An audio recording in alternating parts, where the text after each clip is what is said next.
Мојот гостин во студиото за следниот сегмент на разговор е господинот Ивица Коневски. Господин Коневски, добро утро.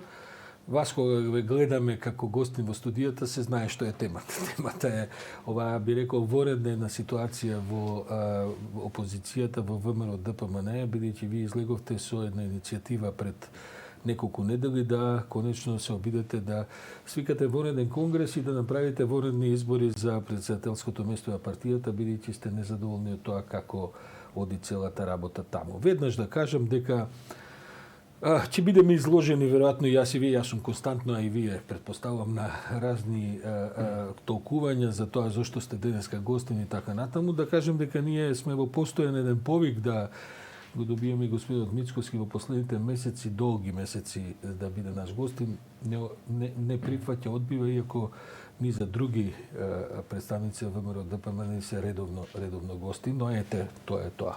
Што да се прави? Прво да ве прашам, вие прележавте корона, така ли е? Да. Како помина? Одлично, лесно. Добро. Вие сте еден од тие што асимптоматски, добро. Еве затоа и решивме да ги извадиме маските. Јас немам прележано, но се обидуваме и со дистанците и со овие бариери што ги имаме и така натаму. Сепак е полесно да се разговара без маска.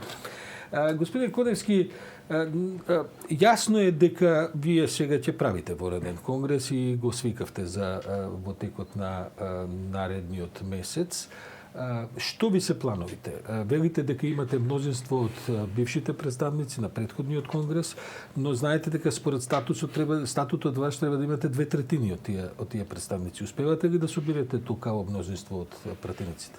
Па веќе имаме собрано 2/3 од делегатите кои што треба да изгласаат, да кажам, довербата или недовербата на актуелниот претседател. Јас сум сигурен дека овој конгрес ќе биде успешен, затоа што огромен е интересот, пред се интересот за да се подобра состојбите во рамките на нашата партија. Сите се свесни во каква состојба се наоѓа партијата, дека во неколку изборни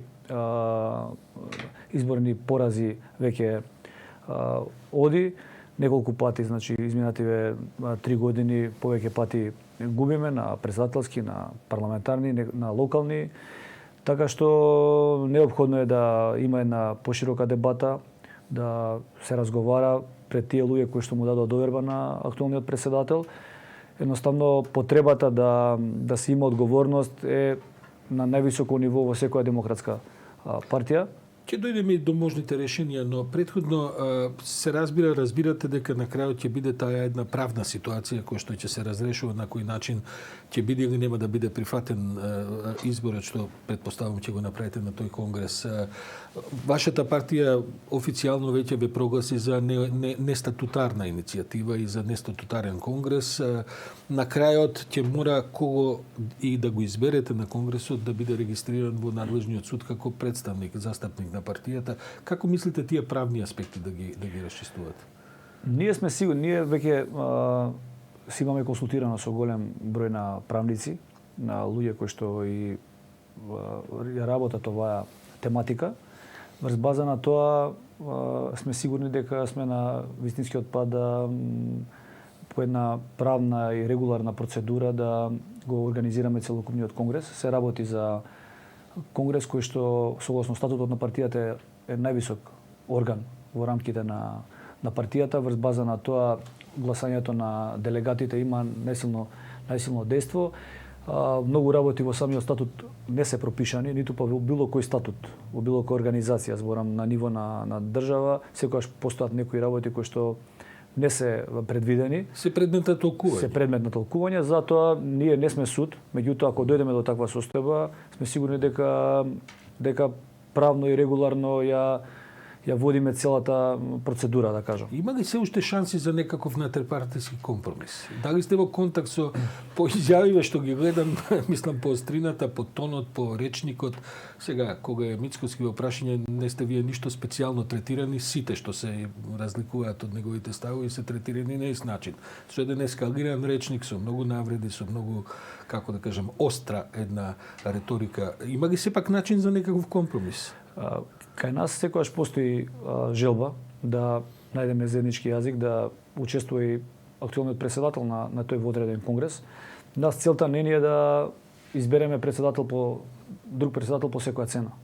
Значи целта не е партијата да биде обединета и да од тој конгрес излезе, да кажам, една позитивна работа, обединување на целокупното членство. Врз база на тоа има и кај нас желба Мицковски да присуствува на тој конгрес. На крај крајава можеме на тој конгрес да го смениме статутот, сите заедно, да дадеме можност целокупното членство да гласа на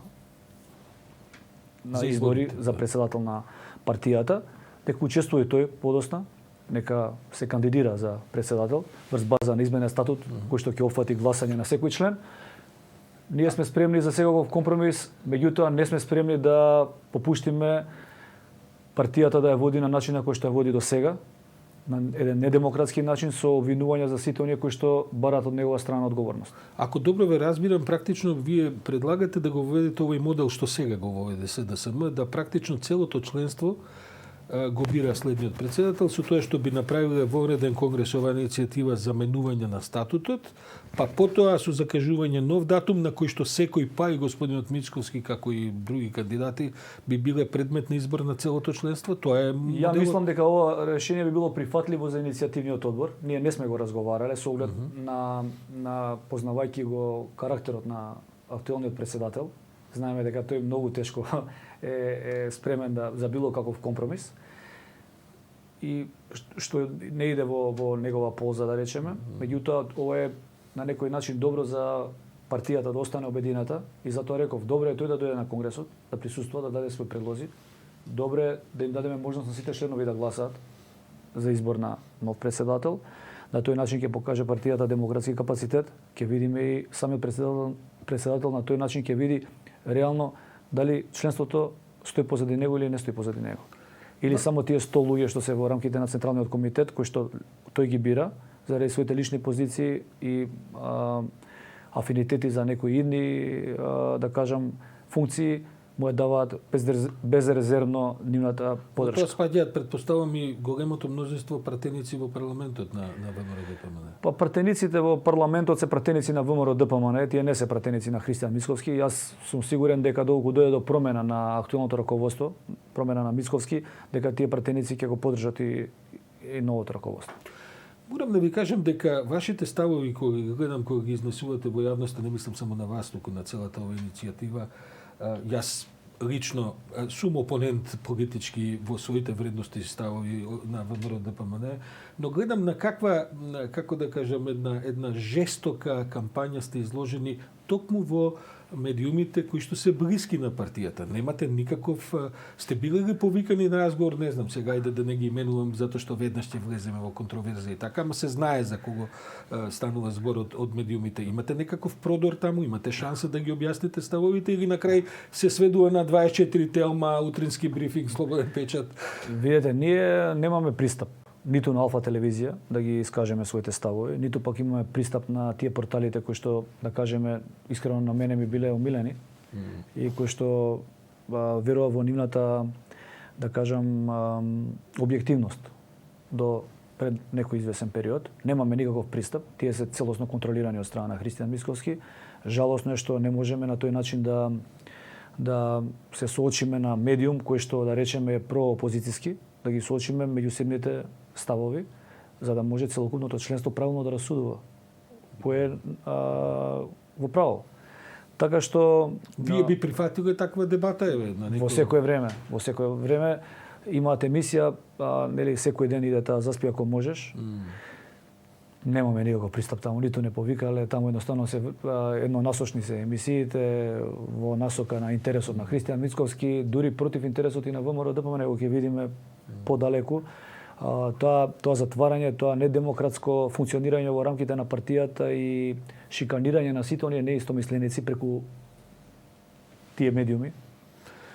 Забележувам дека имате не само сега, не само денови и така натаму, дури и кога денови излеговте се пожалите на притисоци по вашата оценка, жестоки притисоци што ги трпите, се уште сте во рамките на еден пристоен речник.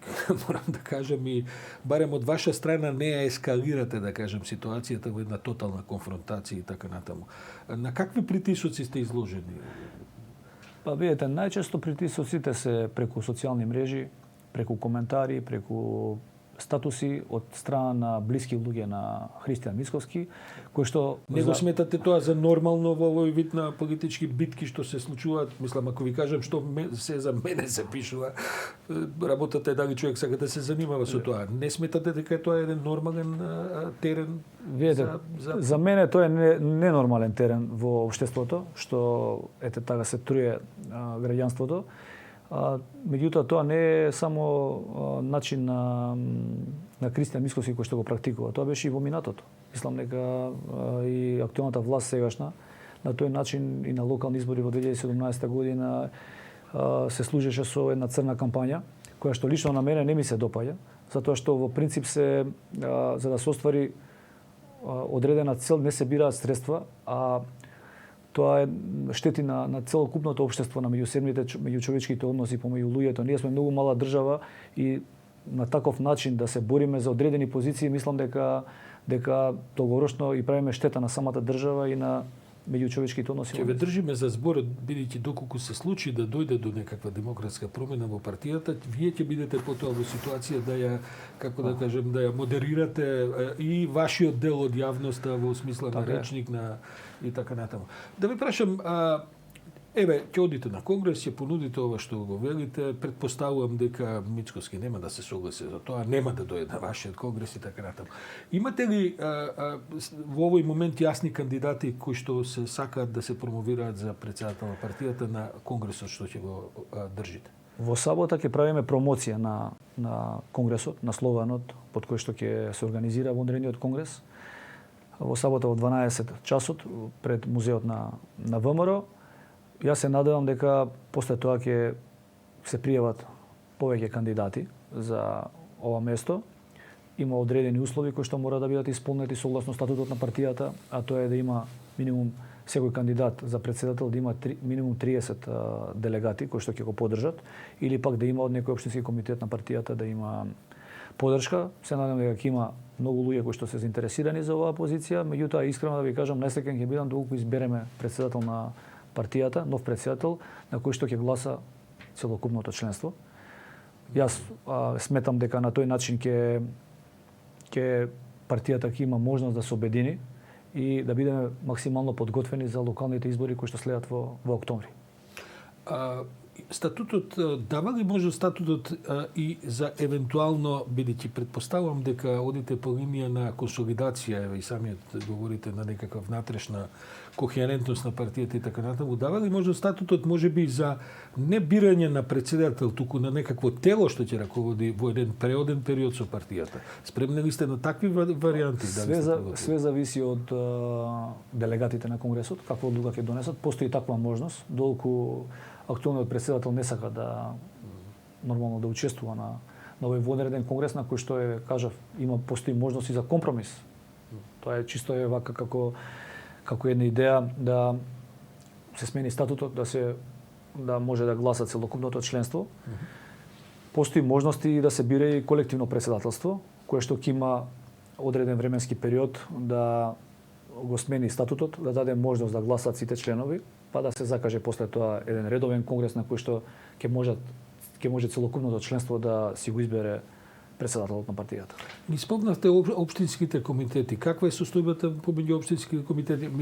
Предпоставувам дека раководството тие општински комитети се лојални на сегашното председателство на партијата, но вие таму какви се позициите? Бидејќи и тоа ќе има формален карактер сега. Треба некој да излезе и каже јас од општински комитет од не знам од каде поддржувам она. Како е таа ситуација? Ситуацијата е да кажам лоша во сите општински комитети. Речи се во сите општински комитети во државата. Се работи за неколку луѓе кои што практично ги држат тие општински комитети. Не е како порано стотици луѓе доаѓа на општинските комитети. Масовно беше членството, сега е сведено на луѓе кои што да кажам со честни исклучоци. Не би сакал сите да ги ставам во искош, меѓутоа најчесто се работи за луѓе кои што се гласни по социјалните мрежи во насока на одбрана на актуелниот председател и за тоа не се бираат и средства и начин и нивниот да кажам нивниот вокабулар, нивниот речник кој што е својствен за актуелниот председател Христијан Мицковски секојдневно можеме да го видиме по социјалните мрежи. Тие практично што се најгласни, Мицковски ги наградува со членство по тие општински комитети. Така што таква е состојбата во моментот во нашата партија, за жал. Јас се надевам дека после вонреден конгрес драстично ќе се сменат работите во позитивна насока и дека партијата ќе застане во насока како што беше пред 2017 година, ќе имаме здрава партиска структура. ВМРО ДПМН во последните 30 на демократски години, откако е основана практично, знае да има и насилни, како кажем, методи кога доаѓа прашањето на промена на власти во партијата, легитимирање нови и така натаму. Да не ме подсетувам, нешто тоа го знае јавноста, но има и ситуации. Се плашите од таков вид на ескалација сега во овој момент? Дали може би не се плашат од таков вид ескалација сегашниот претседател со сегашното раководство на партијата од ваша страна? Видете, ние ќе организираме демократски водреден конгрес. Такви работи кои што се случувале во минатото треба да останат во минатото. Мислам дека на тој начин партија не треба да се превземе. Тоа е еден недемократски начин кој што не доликува на луѓето кои што планираат да партијата да ја водат во еден демократски процес. Очекуваме на тој водреден конгрес да биде све во најдобар ред. Се надевам дека Кристијан Мицковски нема да прати некои луѓе кои што провокатори може да бидат и непратени, мислам, како да кажам, не мора да тврдиме дека тоа Мицковски би го правил. Јас сум оптимист дека ќе биде све демократски. Нашата намера е на еден демократски пат да ја вратиме партијата во победнички правец. Добро, за крајот морам господин Коневски да прашам, аналитички кога ќе се погледне целата ситуација со една како да кажем антиципирање на сите овие настани и така натаму, најверојатната опција е дека вие ќе изберете некакво раководство, ова сегашно раководство ќе остане во ВМРО ДПМН и ќе дојде до една поделба на партијата која потоа ќе се прошири од високите партиски, да кажем, нивоа на целото членство, а вие сте партија која што има илјадници членови и така натаму. Како ја гледате партијата во такво сценарио во наредните година-две? Ќе има ли, бидејќи тоа не е работа што може за месец-два да се средува, спремни ли сте, подготвени ли сте на таков вид на сценарио, да се остане исто, да вие направите паралелни раководства и потоа?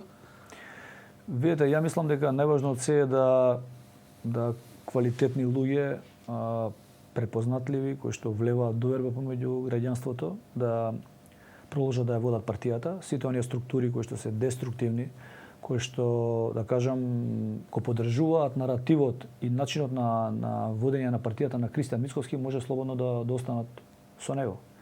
Така да на нас ни треба една конструктивна структура на партијата која што ќе го собере оној, да кажам, она граѓанство кое што претежно неопределено, кое што ги одлучуваат на крај изборите.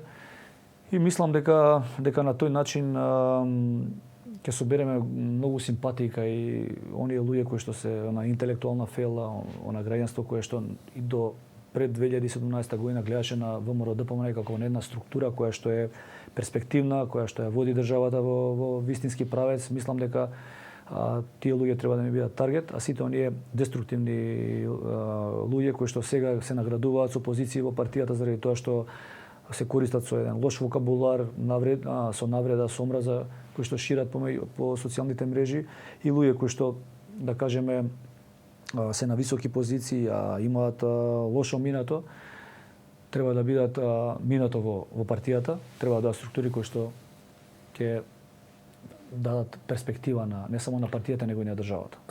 Вие знаете дека јас бев опонент на таа партија за која велите дека била многу надежна и така натаму во еден период 16-та, 15-та, 14-та, ја имам потполно спротивни мислења, но сега тоа не е темата на разговорот.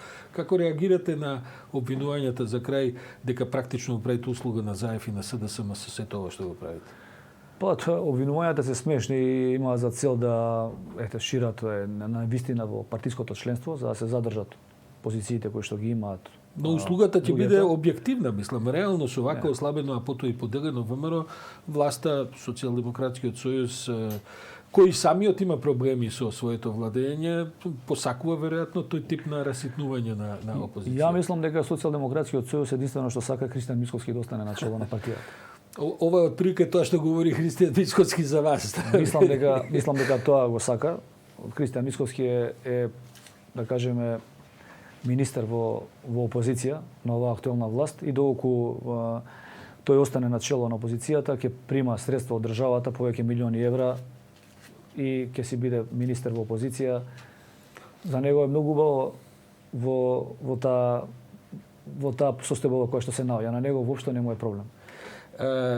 Господине Ивица Коневски, ви благодарам за ова, кај нас се форматите по 20 на минути за овој разговор. Сигурен сум дека има уште за цел саат разговарање на разни теми. Само да најавам дека после вестите нашиот гостин во собранискиот брифинг кај колешката Весна Велкова ќе биде пратеничката Рашела Мизрахи, која ќе говори за темите кои што ВМРО ДПМН ги третира во собранието, па предпоставам, сакам да кажам, ги каниме ние сите, ама еве можеби и Мицковски ќе почувствува потреба да дојде. Не верувам дека би сакал баш кај нас да се соочи со вашиот дел од партијата, но еве како што самиот велите, има ВМРО ДПМН доволно пропартиски медиуми на своја страна.